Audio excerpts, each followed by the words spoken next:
Alright guys, what's going on? Welcome in. So in this one, I wanted to really break down some of the standout performers from New York Jets training camp so far. Now keep in mind, these practices aren't padded, so when the pads officially come on next week, maybe we'll have different standout players. Maybe other guys will start to emerge and separate themselves from the rest of the pack here. But let's jump into this list, right?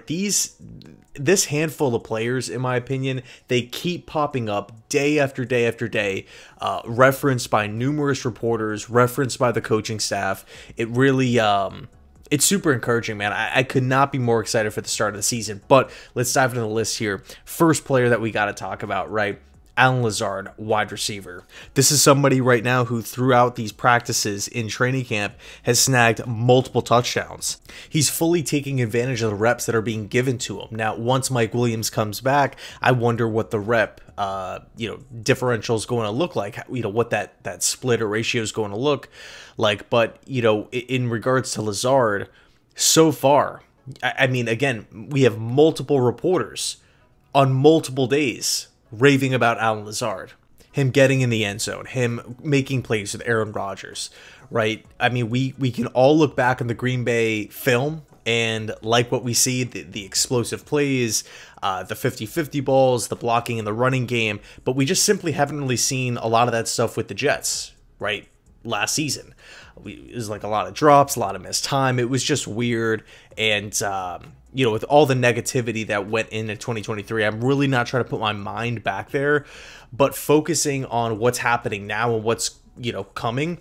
I'm really encouraged from this Allen Lazard stuff. I really am, because we haven't really been given any sort of indication in the past that he was going to turn it around. He was going to flip a switch. But again, so far, things are great. Next up, Tac McKinley, defensive end. Now, Saleh actually addressed Tac in his latest press conference, where he said that he is a player that fits exactly what the New York Jets want out of their edge rushers, right? Out of their defensive ends. And you look at Tac McKinley, he still has a high ceiling, former first-round pick. We've talked a lot about him in the training camp recap videos, but I mean, man, he has been doing a great job of getting after the passer, getting in the backfield, making plays. He actually, this most recent practice, was making plays in the running game, which I think is really impressive. And much like Allen Lazard taking advantage of reps that could be given to Mike Williams, how many reps are on the table because Hassan Reddick is not at camp?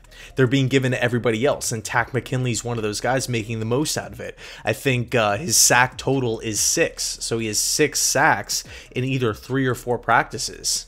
That's pretty damn impressive considering all of the upgrades that the Jets made on their offensive line. So, I think when it comes to Tac McKinley, when it comes to Robert Saleh and Jeff Ulbrich, they really do a good job of identifying talent, players on the defensive line. And it really feels as though they just know how to use them. They know exactly what they need, and they acquire these players and they put them right in a position to have success. Almost like finding like a perfect gear for a machine, and you plug that gear in and it just makes it work.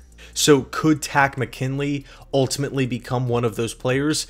The jury's still out. I think preseason's going to be big for him. I'm not going to, walk away from this first week at training camp with, concrete decisions or anything like that, especially because these practices are unpadded.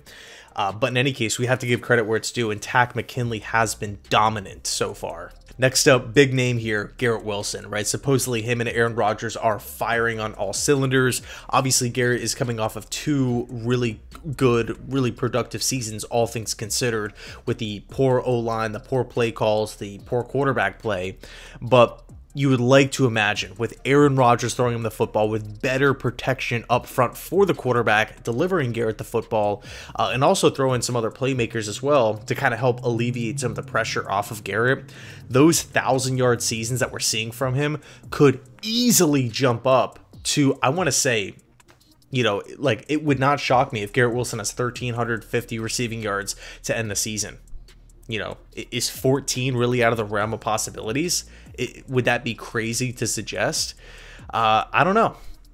I really don't think so, though. So I really feel like the sky's the limit. I mean, Garrett Wilson was a top 10 pick for a reason. I mean, so dynamic coming out of Ohio State, could do so many different things. Such an explosive athlete. That's probably my favorite thing about him, just his explosion, right? In and out of breaks, makes moves with the football in his hands. He can hurt defenses, you know, down the field in the intermediate parts, in the short game. He's just an explosive ball player that I feel like he would really benefit any offense at football. Like, it's just as simple as that. He's just a damn good football player. As far as like scheme fit and everything like that, I don't want to say throw it out the window, but you know, he's not a scheme dependent player in the slightest. He could hurt defenses in a slot as well. I mean, you can really do damage with Garrett Wilson as one of your primary wide receivers. So again, supposedly his connection with Aaron Rodgers has been great. Can he take that year 3 leap? Given all things, you know, every improvement made around him, I would like to say the answer is yes. Next up, defensive end from UConn, undrafted free agent Eric Watts. This is somebody who a lot of Jets fans are kind of thinking, okay, maybe this is going to be the long-term replacement for John Franklin Myers, a big, powerful, strong, versatile defensive lineman. A multi-scheme guy. He can play on the inside, can play on the outside. Still has a lot of room to grow as a football player. Obviously, you know, rookie season as an undrafted guy. But he was somebody who a lot of mock drafts actually had going in like round 6. And the Jets snagged him in the undrafted market. So, you know, could we be looking at a steal here with adding Watts to this football team? You factor in what we were just talking about before with Robert Saleh and Jeff Ulbrich really developing defensive linemen. You know, Watts is in that same boat. He's in that same category.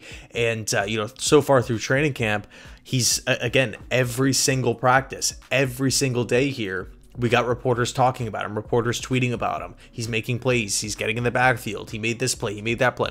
That's so positive, right? How many win now teams, how many teams that are expected to make the playoffs have undrafted free agents flashing every day in practice? Not many, right? Not many. So huge sign from Eric Watts here. I cannot wait for preseason. I think it's going to, much like Tac McKinley, it's going to be big for him. And then last but definitely not least here, Tyron Smith. Supposedly Tyron Smith looks like the best tackle that the Jets have had in such a long time. People are, and by people I mean reporters and a couple of fans that I've DM'd and texted over these past couple of days. Supposedly Tyron Smith looks like a brick wall out there. Like, defensive ends just are having such a hard time getting by him, and with that added protection up front, obviously, you know, your mind goes crazy thinking about the possibilities with Tyron Smith and Aaron Rodgers. You know, then you factor in the other additions on the offensive line. Like, man, this offense could truly be special, of course, if everybody stays healthy. But you know, again, this is exactly what I want to hear. Now, Tyron Smith did take one off day, one veteran rest day, which I'm 100% cool with, because he needs to be on this separate practice schedule, because, you know, he's just dealt with so many injuries before in the past, and this is something that has helped him in Dallas.